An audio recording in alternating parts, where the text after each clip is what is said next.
Hello and welcome to this PV Tech Talk product series webinar, co-hosted with Trina Solar. The title of today's webinar is the importance of product reliability and system value of a 600 watt plus module in achieving the lowest LCOE. My name is Liam Stoker and I'll be your moderator for today's webinar. And joining me today, we have Franck Zhang, Head of Global Product Strategy and Marketing at Trina Solar, Gao Lei, Senior Manager of Global Module Product Management at Trina Solar, Jefferson Bohr, Product Manager of Modules and Power Plants Analysis at Fraunhofer ISE, and Delara Maria Sabassi, Research Engineer of Techno-Economic and Ecological Analysis at Fraunhofer ISE. Before we get started today, some quick housekeeping points. Today's webinar will last approximately 45 minutes. Shortly, we'll have Frank open proceedings, followed by presentations from both Jefferson and Lei, after which we'll have an audience Q&A where all of our panelists today will take part. If you have a question, please use the dialog box on your screen. We'll work our way through as many questions today as possible, but if we're unable to get round to your question, please provide your email address and we'll aim to liaise with you directly as soon as we can. The slides and a recording of today's webinar will also be available shortly after the presentation. But without any further ado, I'll hand over to Frank to begin today's webinar. Thanks, Liam. Hello, everyone. This is Franck Zhang from Trina Solar. Now I'm speaking in Changzhou, China. First of all, thanks a lot for the excellent organization work of our PV Tech team. Today, my presentation topic is the 600 watt solar module power market trend, ecosystem, and industrialization progress. My presentation will cover below contents. I will go through it one by one. This page shows you the PV module powertrain in the past 12 years. From here, you can see that 2009, the module power bin is almost 219 watts around. After that, with the multiple technology implemented, such as high resistance and high density filters, selective emitter, PERC, multibus bar, and the yearly power increased by 5 to 10 watts around. Until 2019, the first half, the module power increased to 400 watts. However, you can see the module power bin is dramatically increased after the second half of 2019. The 600 watts, 670 watts, and even in future, we think 600 watt module power is expected with new technology such as N-type implemented. Trina Solar, we are always a pioneer of a PV module innovation. Last year, we launched 600 watt modules, and this year, in March, we launched 670 watt module, and leading the whole industry into 600 module power eras. Here we list the Trina Solar portfolio, which means this is our Vertex families. With 210 millimeter cell, actually we have diversified module design, which can provide the module power bin from 410 until 670 watts. All these modules can be applied to different scenarios, such as residential, commercial, and also large-scale utility projects. Here you can see benchmarking with the industry average level. In each segment, we will have 35 to 90 watt module power increase. We believe this will deliver more value to our end customers.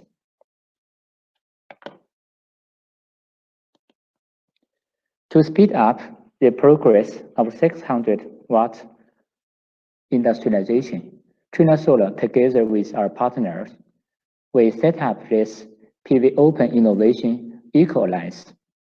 With the concept of openness innovation, we work together to driving this progress of industrialization. We try to harnessing the strengths of each segment of the industry chain instead of independent innovation by Trina Solar itself. Now, there are almost 90 institutes and companies who have joined this alliance, including 5 companies from wafer manufacturers, 42 cell and module related companies, and the equipment makers.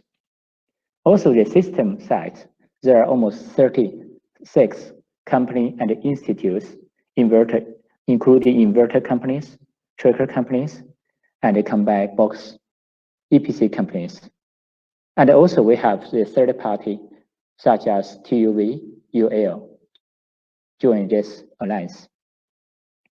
In the past year, actually, all the partners were together have made a great progress.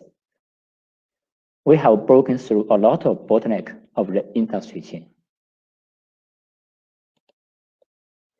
Now, Trina Solar, the Vertex module, is compatible with inverters from the leading manufacturers across the multiple scenarios, not only for the large-scale utility inverters, but also the CNI and the rooftop inverters. Here we list the inverter companies such as Huawei, Sungrow, SMA, and altogether there are almost 15 companies. All of them can provide the related solutions for Vertex modules. In addition to this matching equipment, the matching done, actually Trina Solar, recently we have released a white paper on inverter matching, how to choose an inverter to exactly match the Vertex module. We developed 2 small tools for our end users. If you visit this website and pick up the 670 watt modules, here this tool will show you all the inverters which is compatible with these modules. This is a quick small tool. Hope it can help our end users. We also encourage those inverter companies still not in this list. We can put your latest product in case you are ready for this Vertex module. We have also worked very closely with the tracker companies. Here we listed the brand name, for example, the Nextracker, Architect, Soltech, Array, also Trina Solar trackers. All of them already announced the solutions which is compatible with our inverter, our Vertex module already. Actually, together with our partners, we have another great achievement. The standardization of 210 modules of the dimension and the mounting holes. As all of you know, in the past decades, even you have the same module power bin, but the module size is always different. From different company, they will offer different size of the modules. Here we list in this table.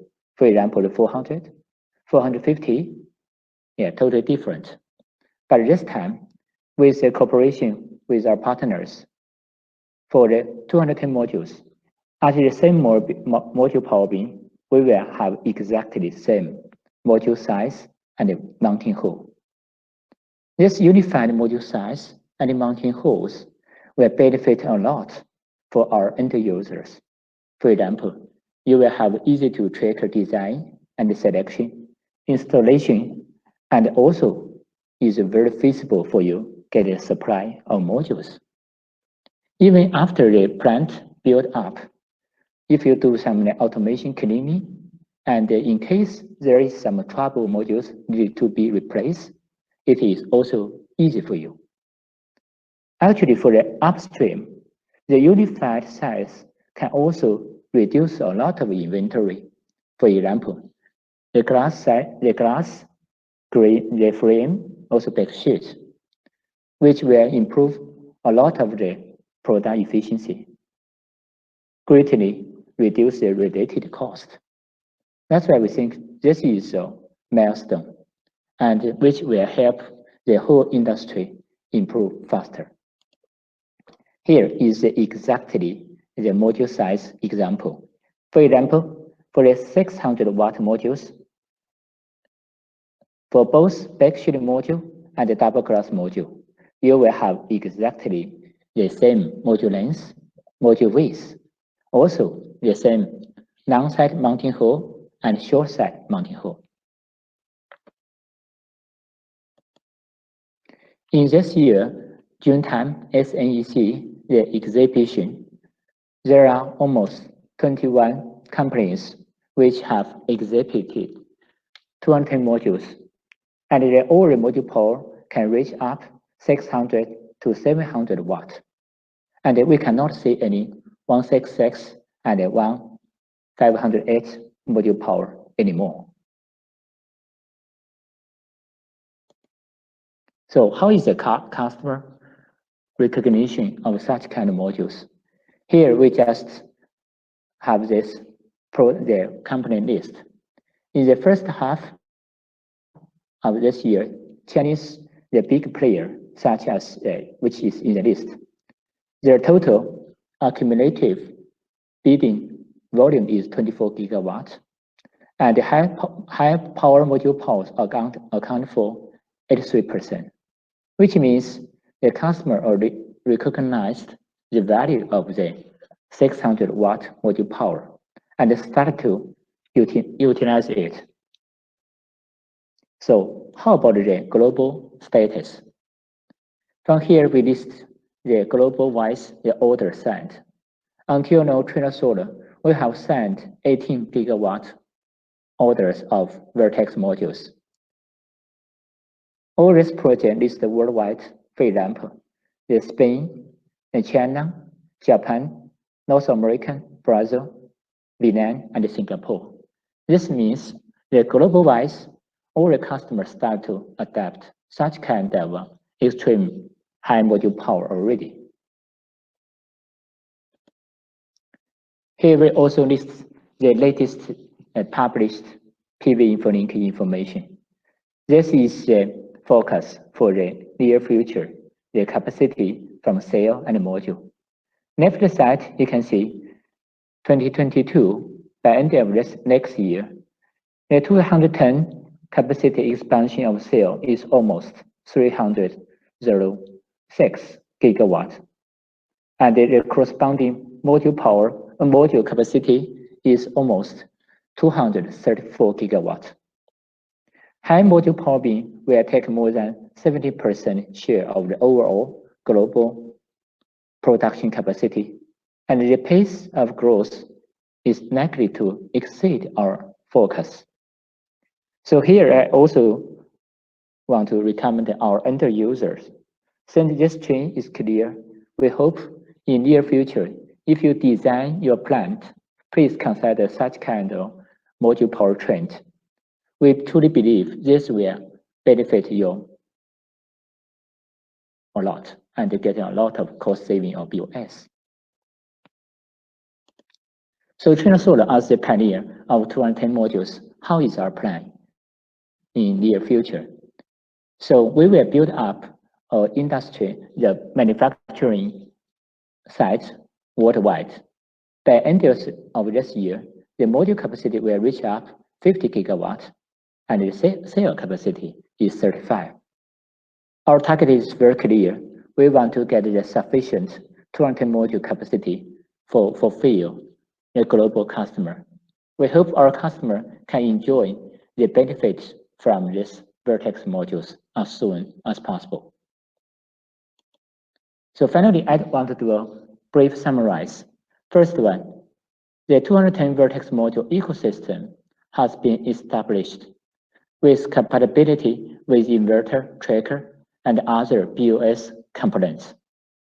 210 module is going to become the mainstream, and the global cell and module capacity next year will reach up 234 to 306 gigawatt, And Trina Solar, the global capacity by end of this year will be 50 gigawatts, of which 70% is Vertex modules. And the Vertex module will provide 35 to 90 watt module power increase, which will deliver greater customer value. I think that's all from my side. Thank you for your listening. Great, thank you very much, Frank. I believe now we have Jefferson who's going to present next. Okay, thank you very much, Frank, and thanks for the participation, all the audience, especially for the people in Asia. I think now it's very late. So again, thanks a lot for joining this event today. And here's Jefferson Bohr from Fraunhofer ISE. I'm located in Freiburg, Germany. And we launched this cooperation research with Trina a couple of months ago with the question, okay, we know the module power goes larger and also the cell size goes larger. What's their benefits on the LCOE side, and what contributes to these benefits? This is things we want to find out, and also the journey we started to doing this research. So again, special thanks to Trina Solar and also PV Tech for this event today. And let's begin. First of all, I would like to talk about the setup of our study. So we analyzed the different modules and what's their setup. First, we have 3 different types of cells. The first one, the 166 millimeter cell, the standard one, we call it M6 here. And also we moved to the 182. And now, of course, like Frank just present, now the whole industry is moving to the 210. And today, just for presenting, it's much easier. I will use the term M6, M10, and G12 just to make it clear. And then we have totally 6 different module designs combined with M6, M10, and G12. So in total, we have 1 M6 with 455 watts and 2 M10 modules, and in the end, 3 G12 cells, G12 modules. Yeah, you see the largest 2 modules are with G12 and the smallest ones with M6. And here we have M10, G12, and M10. Yes, and this is for the monofacial system we analyze, and for the bifacial system, the same type of module, just minus 5 watt. Okay, in the next slides is we put these modules in 2 locations. One is in Germany and one is in Spain. So we want to find out their benefits in Europe, but with different climate. So as everybody knows, Germany, especially like recently, it's not summer anymore, it's quite cold. And so Germany has a very kind of temperate climate with relative high diffuse irradiation. Like annually, we have 50% of diffuse radiation. And on the other side, we have the Spain, very good for vacation place, especially now it's much warmer with high direct irradiation and of course high temperature. So and then we have totally 3 mounting systems. We have the 10 megawatt fixed systems in Germany, and then we decide to have a tracking system in Spain. But today, unfortunately, we have limited time, so we have to skip the 2P tracker. So, but we will present only the fixed one in Germany and also the 1P tracker in Spain. And here we have a big table, but don't look into the table during presentation. It's too much effort. We can focus on the part I marked with some colors. First of all, this is a setup for Germany. We have our monofacial system with string inverter, and they are fixed mounted table, and the modules are landscape installed. As you expert already know, the G12 module has the benefit that they have a very low module voltage, and due to this low voltage, they can build. They have this high due to this low voltage, they can build a relatively longer strings, and the strings will have much higher current and power than the traditional module design. So in the end, we have more modules per strings, and the strings also has a higher current. And to dealing with this issue, we need some special inverter. And in this study, we choose the Huawei new inverter to handle this high current strings. And of course, we try to make the whole setup realistic. So in Germany, the land cost is very expensive. We don't have too much land now anymore for building PV. So we choose to build a system, a more dense installation. Like in Germany, you have the optimized shading angle for 50 degrees.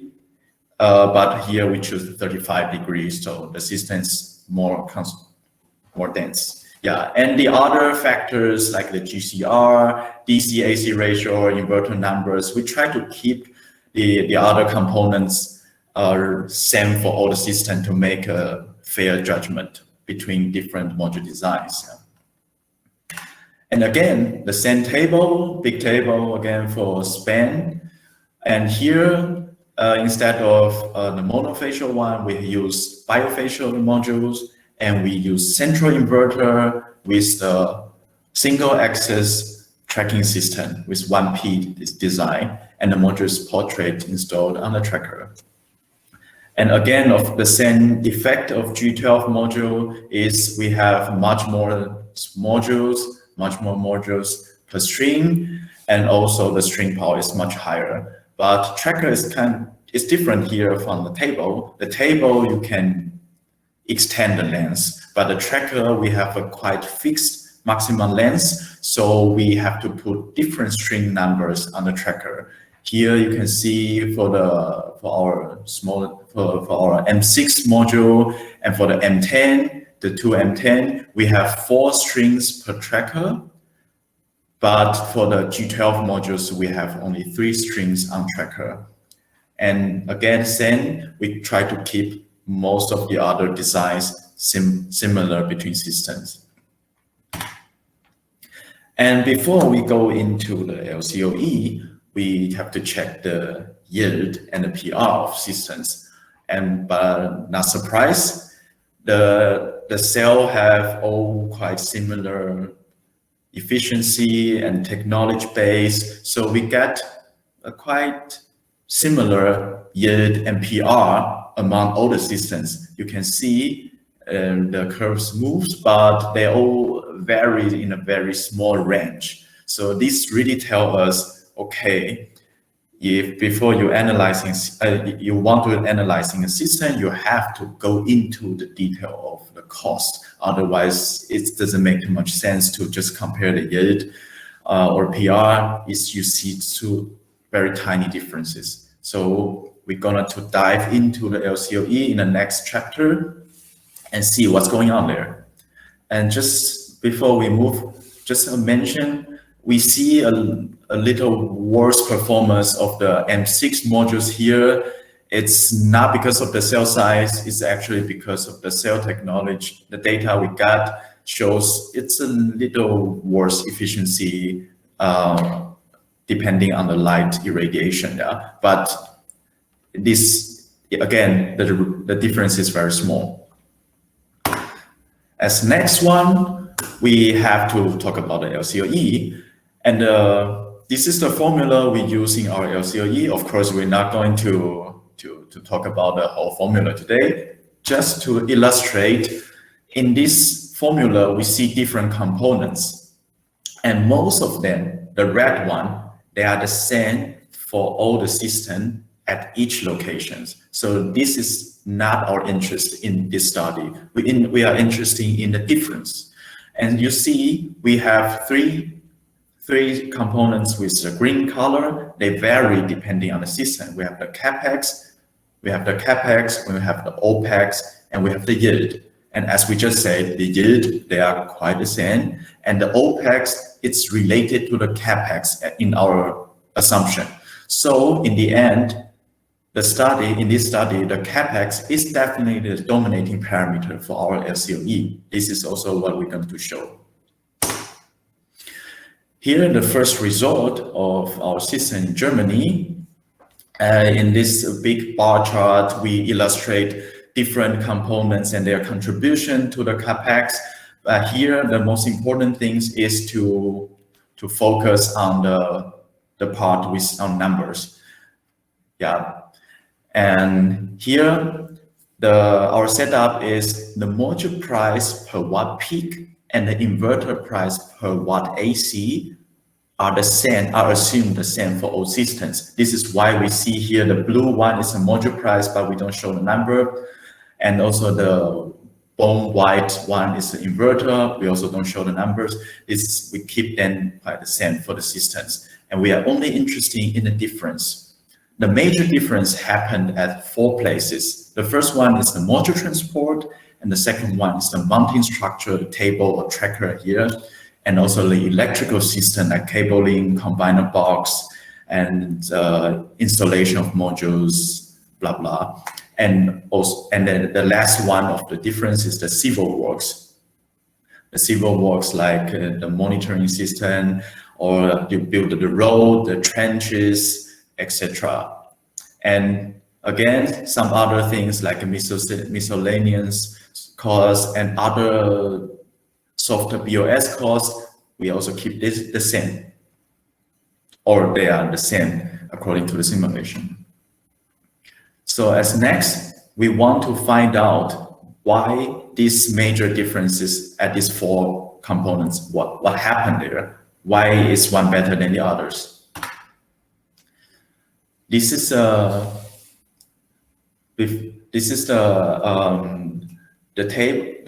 table we choose to compare our result. As you see, we choose the M61 as our baseline here. This is the baseline case in the table in this chart.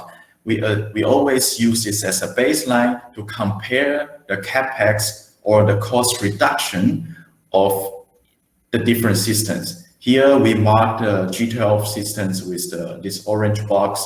So just for illustrating, you can better see what's the difference. And here's the capex, and here in the table we have the LCOE. So we can see the capex difference is around from -3% to 7% depending on the module technology. You can see the G12 module has the most of the cost reduction, and similar numbers you can also see on the LCOE part here. And as next, we want to discuss what makes this capex reduction. This is a big bar chart for all the 4 things. Today, due to the time limitation, we're only going to talk about the mounting structure and the electrical system. The others, we kindly ask you maybe after the webinar, when you get the slides, you can check by yourself and contact us if you have any questions. But today we focus on the mounting and electrical system, why there's cost reduction happening here. So first of all, we talk about the mounting structure, and this is the cost reduction of each system compared to our baseline case, our M6 case. Here we see the advantage of the G12 module. You have a longer string and makes a longer table, but so totally you have less amount of table for the G12 modules. But of course you have a longer table, so the cost is kind of compensated. But for the 2, you see on the right hand side, you have these 2 G12 modules with high power. They have additional benefits that they are, due to their geometry, they are quite wide. Yeah, so it's 1.3 meter wide module, and they are installed landscape on a table. So that means the table length is kind of same compared to the others, but the table is bigger because the table is wider. Yeah, but for the table BOS, the length of the table dominates the BOS cost. So this is why we have some additional benefits by these 2 modules. We have in total a higher watt peak per meter, and the higher watt doesn't increase the cost a lot. So in the end, we get a significantly lower, significantly reduction of the mounting structural costs of these two module designs. And for the electrical system, first of all, we include the module inverter installation labor costs in the electrical system. Just by definition, we include two of them. But here, sorry, we're back. Here, we also again see the bigger module with G12 systems. They have also a higher reduction of cost, and this is why.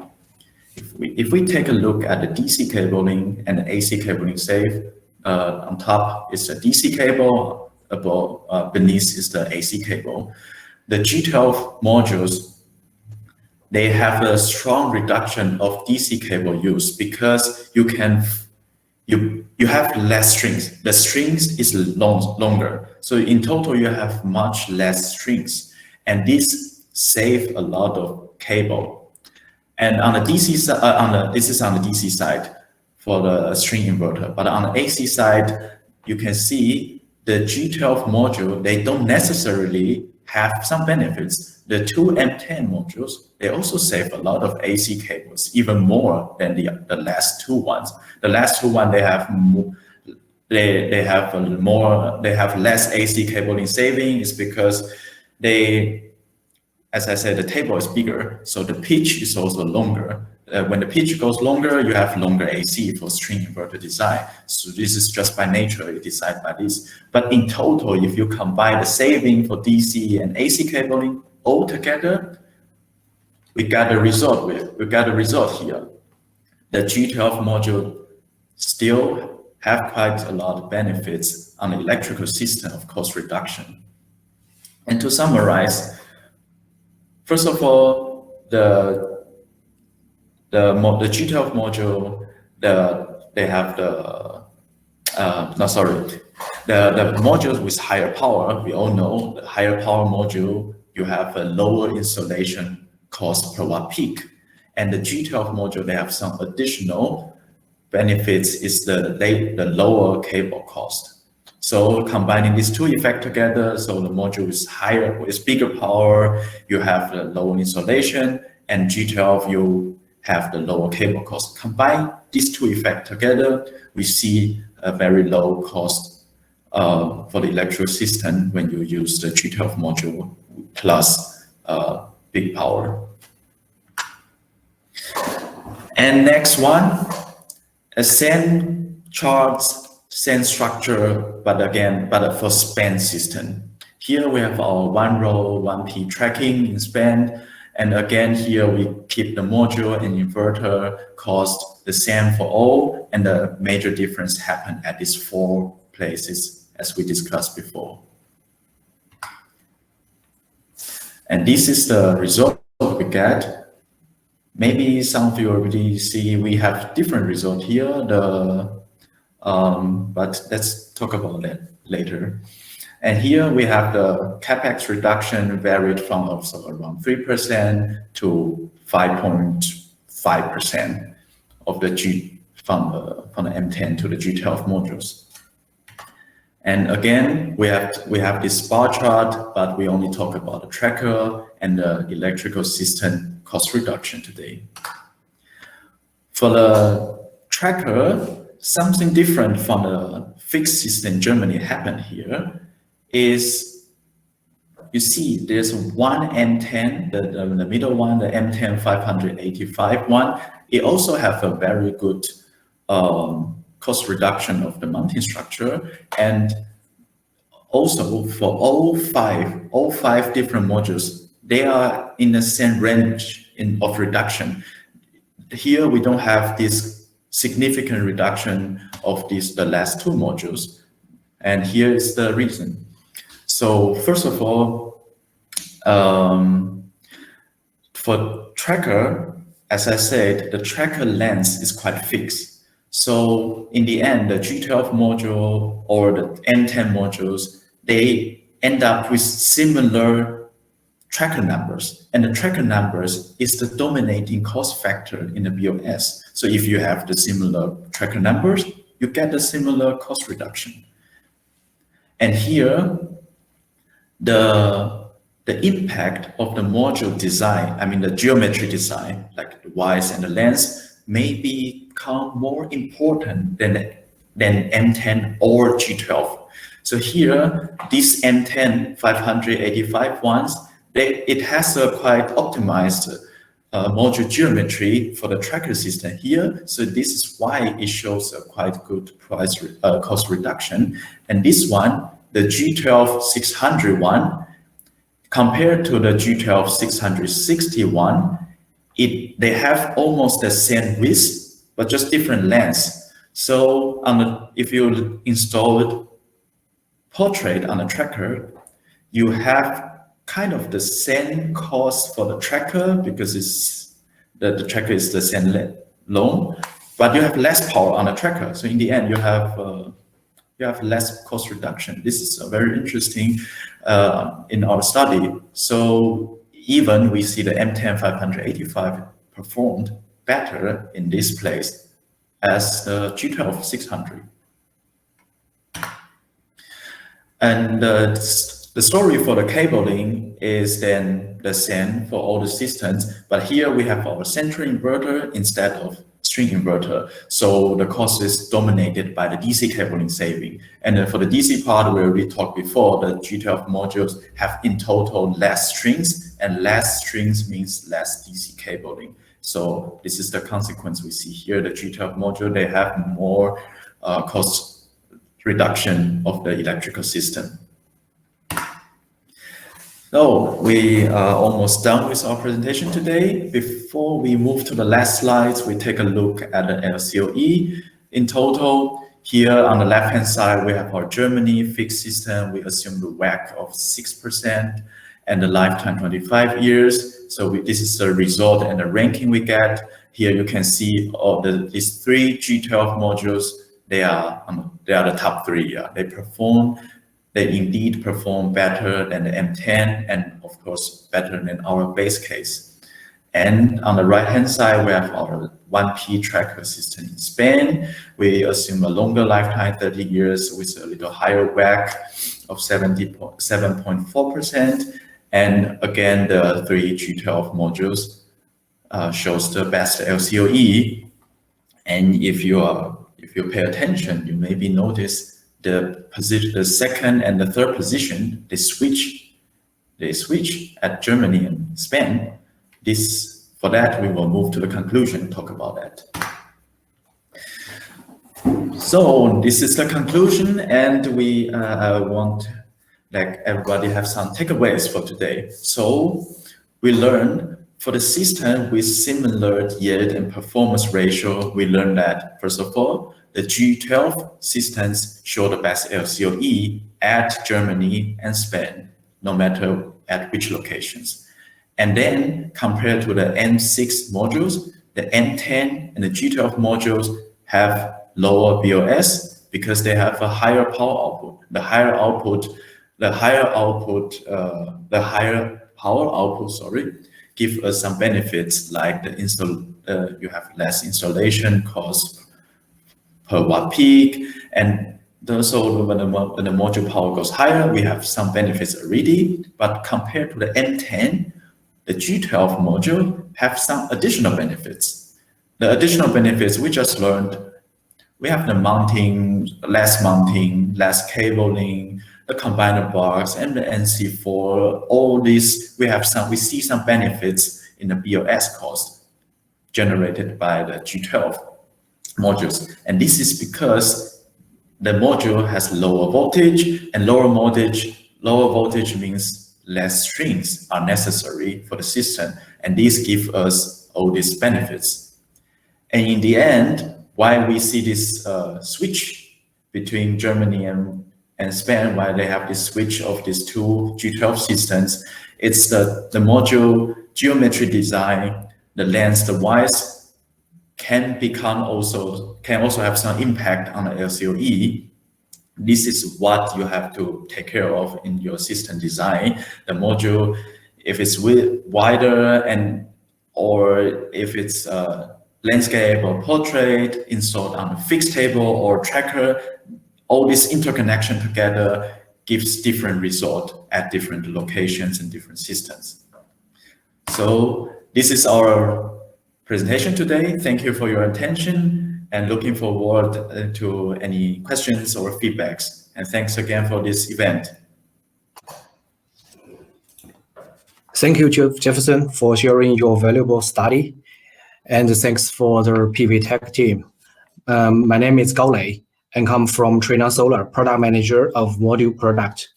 I'm very happy and honored to be here and show high reliability of Trina 670 watt VETX module and explore the details behind it and show why VETX is reliable together with you. First of all, why the module reliability is more crucial for PV application? Let's look at the world map. With the development of PV power plants, solar panel application can be found almost every corner of the world.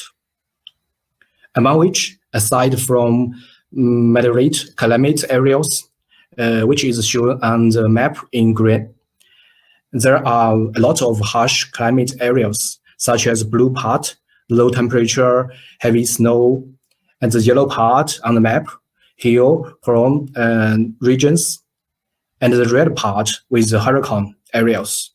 Those extreme weather conditions pose a high challenge to the reliability of photovoltaic, especially the mechanical properties. Then, how does Trina treat such kind of challenge to protect customers' investment? Okay, Trina is leading the ultra-high power module area based on the 210-size wafer platform. We developed wholesale product lines with various format design. It includes VETX S 410 watt module to 670 watt module, which covers residential, C&I, and utility or scenario application. And there is 40 watt to 90 watt power output higher than the industry standard among each segment. With that, VETX bring 0.5 cent to 1.6 cent US dollar BOS saving. Next, I will give you an introduction to the enhanced reliability behind those modules, especially the highest power, the Superstar 670 watt module. We have designed 1+5 quality verification mechanism to ensure the product reliability. The 1 stands for regular IEC standard test, which include static load test, 25 mm heel impact test. But on top of that, Trina, for the first time in the industry, we introduced 5 enhanced tests. They are non-uniform snow load test, extreme low temperature load test, 35 mm impact test, enhanced dynamic load test, and the wind tunnel test.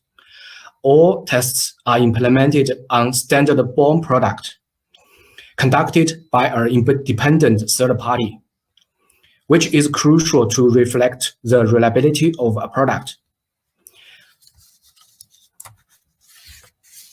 Okay, as I mentioned before, Trina 670 module was certified according to IEC and UL for all typical installations such as cross beam, shield beam, and a single X trackers installation.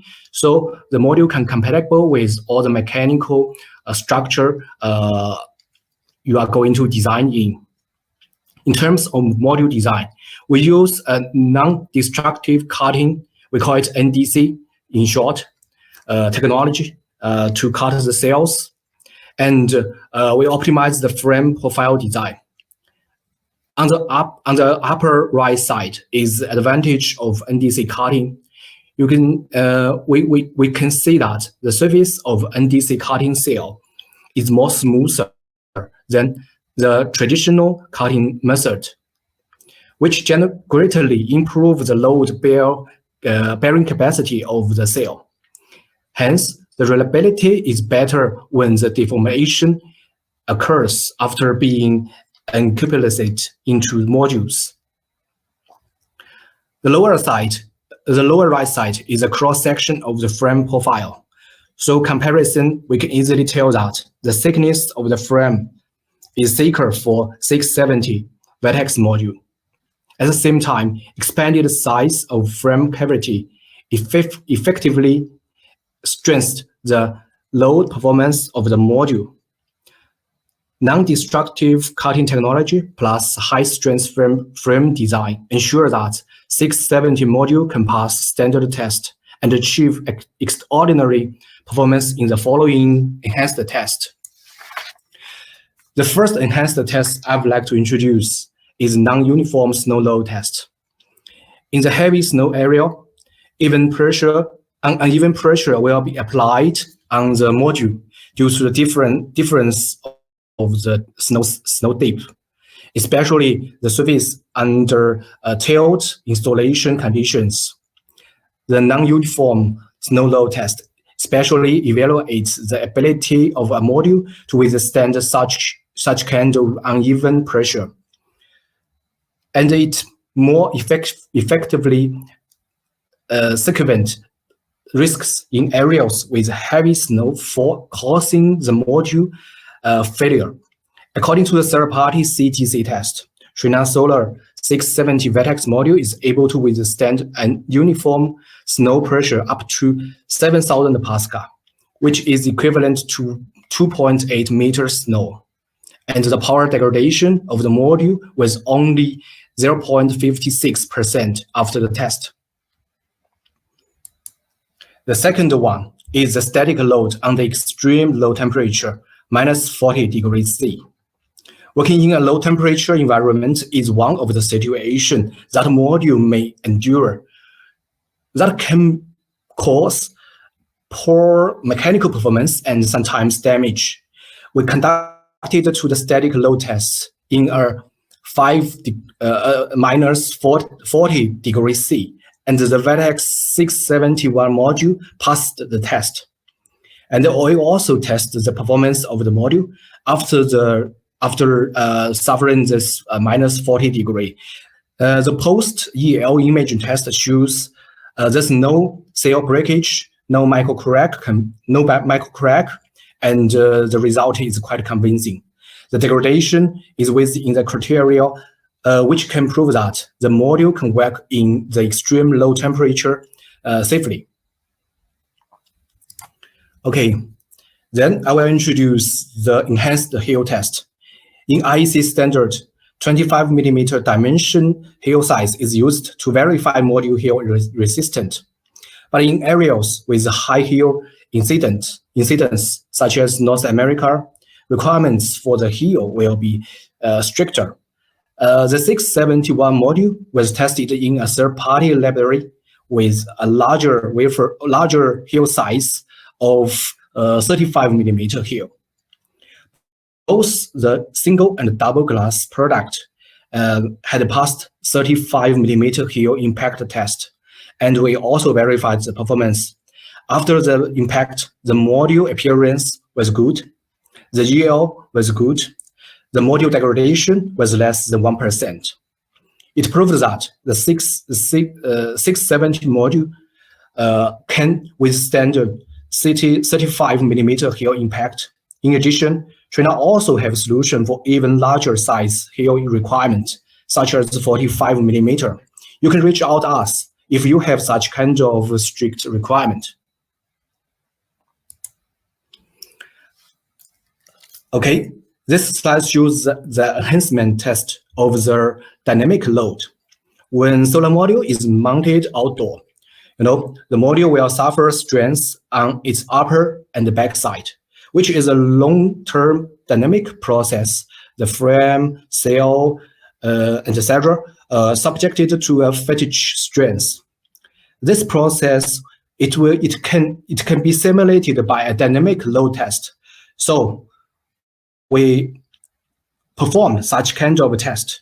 we have conducted multiple times of the standard IEC test cycles to IEC dynamic test cycles to verify where our limit is. The test results show that the single glass vertex module can withstand 7,500 test cycles, standard IEC test cycles. One cycle is 1,000 times, 1,000 load and unload, which is better than the reference module. It can only achieve 3,000 cycles, then it's damaged somehow. And the double glass vertex module can withstand 4,000 cycles. That is 2 times better than the reference module. And we also verified in the hybrid fixation, screw plus clamp installation. Double glass vertex module can even bear up to 20,000 IEC standard test cycles.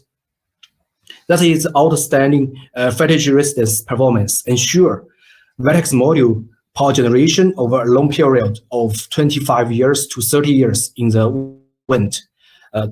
25 years for the backsheet module, and 30 years for the double glass bifacial module.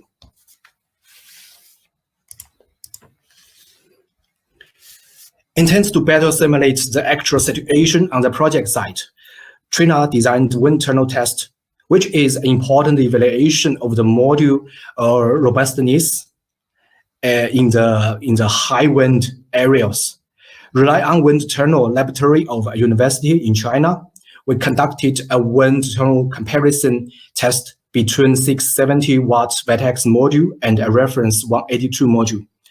The test went through wind speed from 30 to 62 meter per second. For each speed, it lasts 30 seconds. As a result of the test, the reference module was taut and brought away under the wind speed around 60 meter per second wind speed. Even the vertex 670 module is larger, but it's stronger and reached to 62 meter per second wind speed, which is better than the reference. Meanwhile, we have tested our module on a high-speed mode, and the wind speed reached to 53 meter per second, and it lasts 15 minutes. Okay, and the vertex module represented its robustness in this test. After the high-speed wind test, the EL and other performance test result is consistent. You can read it from the right side picture. Okay, as mentioned before, in addition to the standard board-only installation or clamp-only installation, the system design can be further upgraded to a hyper fixation, which means clamp plus board. Okay, and at Trina, we recommend that it's a warm tip. Okay, that the hybrid installation should be applied to extreme climate area, and that can ensure that the system is stable and reliable through the life cycle in such kind of extreme climates. And as we have presented, Trina vertex module have quite a lot of shipment to all of the world, and you can easily find the vertex module already deployed in Asia, in Europe, in North America. We have already got some orders, and we will ship it very soon. And we have the orders from South Africa, South America as well. Okay, in the last, here is a short summary for my presentation. Okay, number one, vertex 670 module achieves outstanding mechanical load performance, which is verified by Trina. Okay, and point two, vertex is verified in the enhanced test for extreme weather conditions, such as snow, wind, heavy snow, extreme cold, and hail. And number three, the installation method strongly impacts on the system stability. Hybridization is recommended for extreme weather conditions. Okay, thank you all for your listening, and thanks a lot for Jefferson and the PV Tech Team organization. It's wonderful. Thank you. Liang? Excellent. Well, thank you very much, Lei. Now we can open the floor to our audience for a few questions. So once again, if you do have a question for any of our audience members, for any of our panelists today, please use the dialog box on your screen.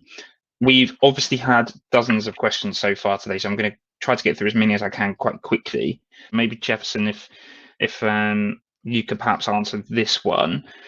There have been some instances where we've kind of witnessed, especially in Europe, different transportation costs for modules, even in between countries that are quite close, such as Germany or Spain. Is that having much of an impact on LCOE, and how are those kind of how are those transportation costs being factored in, and how are they being recognised? Hello. Yeah, I can hear that. I'm not sure if I catch all the questions in these questions. In our studies, we do see difference to the system in Germany and Spain, and this is why. This is actually because in Germany we use a fixed one, and in Spain we have the bifacial one. And what very interesting is the M6. So this our baseline case. The module is different. The size of the module is different for bifacial and monofacial, and somehow for the bifacial one, it fits more in the container. So actually, the M6 one have some benefits for the transport in our study. So this is why, if you remember in our charts, there's actually no cost. There's no capex reduction for M10 and G12 modules in the transportation. They actually have disadvantage. This is maybe one benefits of the small modules here. About the other questions, I'm not sure if I catch all of them. Excellent. Well, we can hold it there for in terms of those questions. Yeah, thank you. No problem at all. I guess then I'm just going to see if we can flick through to a couple of other questions, perhaps. Let's pick one here. Franck or Lei, this might be a question for you. A lot of manufacturers are rolling out 210 millimeter wafers, as we've discussed, or as opposed to kind of other seller wafer sizes. What would you say are the kind of key differentiators between 210 and perhaps 182, and how do you see those two competing? Yes, thanks for your questions. I think first of all, yes, of course, the wafer sizes are different, but the more important is the design concept is customer oriented. We have lower voltage and high current. Just now, Mr. Jefferson have said, because of this lower voltage, that's why we can have a more power per string, and we can less strings needed for plant. That's why this one can save a lot of BOS cost. I think this is a very important factor for our design. Yes. Okay, perfect. Thank you very much, Franck. Unfortunately, I think that's all we have time for today. I can see plenty of other questions. So if you haven't got around to asking or having your questions answered today, we will endeavour to answer them privately. So you, of course, continue to contribute your questions with your contact details, and we will aim to have those answered as soon as we can. Of course, the presentation and the recording from today's webinar will be available shortly, so keep your eyes peeled on PV Tech for those. But there's nothing left for me to do but to offer our sincere thanks to Trina Solar and Fraunhofer ISE, to Franck, Lei, Jefferson, and Delara for joining us today, and indeed for all of our attendees for their attention throughout this webinar. Thank you once again, and we'll see you next time. Yes, thank you very much. Thank you very much. Thank you. Thank you.